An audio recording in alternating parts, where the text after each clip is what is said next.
हरे कृष्णा, राधे राधे। आज हम कार्तिक मास माध्यम अध्याय 19 को सुनेंगे। कार्तिक मास में किया गया दान तप हमें कई गुना होकर मिलता है। हिंदू धर्म में कार्तिक मास को अत्यंत पवित्र और महत्वपूर्ण माना जाता है। यह मास धार्मिक अनुष्ठानों, तपस्या और भक्ति के लिए प्रसिद्ध है। यह भगवान विष्णु और भगवान शिव की उपासना का माह है।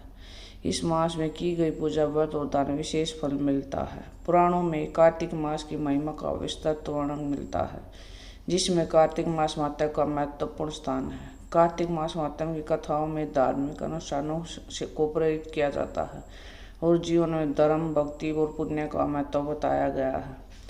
आज हम कार्तिक मास माध्यम अध्याय 19 को सुनेंगे, क्योंकि इसमें एक महत्वपूर्ण कथा है।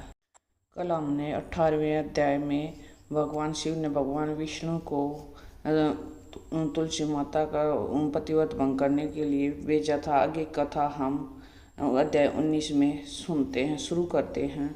श्री विष्णु मम हृदय में प्रेरणा करने वाले नाथ, लिखु महात्मा कार्तिक, राखो सिर पर हाथ। राजा पृथु ने पूछा, हे नारद जी, अब आप यह कहिए कि भगवान विष्णु वहां जाकर क्या किया और जालंधर की पत्नी का पतिव्रत किस प्रकार भ्रष्ट हुआ। नारद जी बोले, जालंधर ने नगर में जाकर विष्णु जी को अपनी पतिव्रता स्त्री वृंदा का पतिव्रत भंग करने का विचार किया। वे अपने नगर के उद्यान में जाकर ठहर गए और रात में उन्हें सपना आया।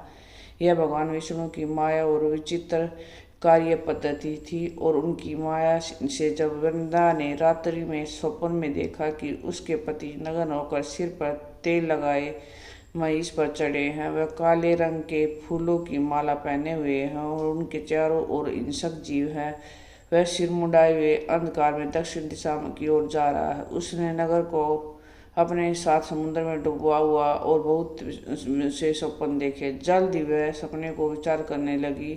कई बार उसने सूर्यदेव को उदय होते हुए देखा तो सूर्य में उन्हें एक छिद्र दिखाई दिया। वह कांतिहीन हो गई। वह अनिष्ट जाना और प्रभावित हो रोती हुई छज्जे हटाई और भूमि कहीं भी शांति प्राप्त नहीं हुई। फिर अपने दो सखियों के साथ उपवन में गई, वहाँ भी उसने शांति नहीं मिली। फिर वह जंगल में निकल गई और उसने सिंह के समान दो भयंकर राक्षसों को देखा, जिससे वह भयभीत हो गई। और उसी क्षण उसने उनकी कहानियाँ अपने शिष्य सहित शांत मौनी तपस्वी हुए वहाँ आ गए। प्रभावित वृंदा उसके गले में अपना हाथ डाल उसकी रक्षा के लिए याचना करने लगी। मुनि ने अपने एक ही उपकार से उन राक्षसों को भगा दिया। वृंदा को आश्चर्य हुआ कि यह वैसे मुक्त हो गई और मुनिनाथ को हाथ जोड़कर प्रणाम करने लगी। फिर उसने मुनि से अपने पति के संबंध में अपने कुशल क्षेम का प्रश्न किया। तो उसी समय दो वानर मुनि के चित्र हाथ जोड़कर खड़े हो गए और जो ही मुनि ने भ्रुकुटी संकेत करे तो ही वे उड़कर आकाश मार्ग से चले गए। फिर जालंधर का सिर और धड़ लिए मुनि के आगे आ गए। तब अपने पति को मृत हुआ जान वृंदा मूर्छित हो पृथ्वी पर गिर पड़ी और अनेक प्रकार से दारुण विलाप करने। उसके पश्चात उस मुनि से कहा, हे कृपानिधि, आप मेरे इस पति को जीवित कर दीजिए। पतिव्रता दैत्य पत्नी ऐसा कहकर दुखी सांसों को छोड़कर मुनीश्वर के चरणों पर गिर पड़ी। तब मुनीश्वर ने कहा, यह शिव जी द्वारा युद्ध में मारा गया है, जीवित नहीं हो सकता, क्योंकि जिसे भगवान शिव मार देते वह कभी जीवित नहीं हो सकता। परंतु शरणागत की रक्षा करना सनातन धर्म है, इसी कारण कृपया करके मैं इसे जिंदा कर देता हूँ। नारद जी के ने आगे कहा कि वह मुनि साक्षात विष्णु ही थे, जिन्होंने यह सब माया फैला रखी थी। वे वृंदा के पति को जीवित करके अंतर्ध्यान हो गए। जालंधर ने उठाकर वृंदा को आलिंगन किया और मुख चूमा। वृंदा भी पति को जीवित हुआ देखा अत्यंत हर्षित हुई और तो अब तक हुई बातों को स्वप्न समझा। तत्पश्चात वृंदा सकाम हो बहुत दिनों तक अपने पति के साथ व्यवहार करती रही। एक बार तुरंत विषम काल के अंत में उन्हीं विष्णु को देखकर उन्हें ताड़ित करती हुई बोली, हे पराई स्त्री से गमन करने वाले विष्णु, तुम्हारे शील को धिक्कार है। मैंने जान लिया कि मायावत अवश्य तुम ही थे।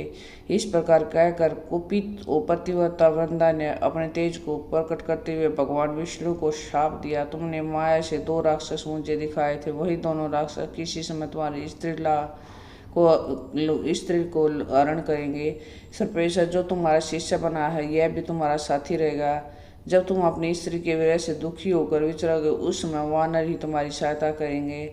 ऐसा कहती हुई पतिव्रता वृंदा अग्नि में प्रवेश कर गई। ब्रह्मा आदि देवता आकाश से उसका प्रवेश देखते रहे। वृंदा के शरीर से तेज पार्वती जी के शरीर में चला गया और पतिव्रत के प्रभाव से वृंदा ने मुक्ति प्राप्त कर ली। आगे की कथा हम अध्याय 20 में सुनेंगे।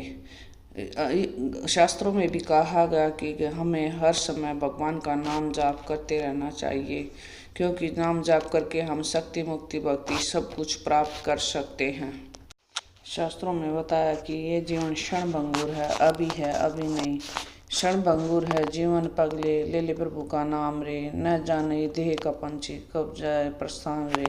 इसलिए हम हर समय नाम जाप करते रहना चाहिए।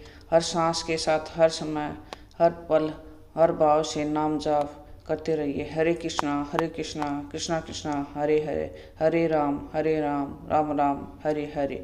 प्लीज़ इस वीडियो को ज़्यादा से ज़्यादा शेयर कीजिए, अपने शास्त्रों का ज़्यादा से ज़्यादा प्रचार कीजिए। ये भी एक सेवा है। राधे राधे।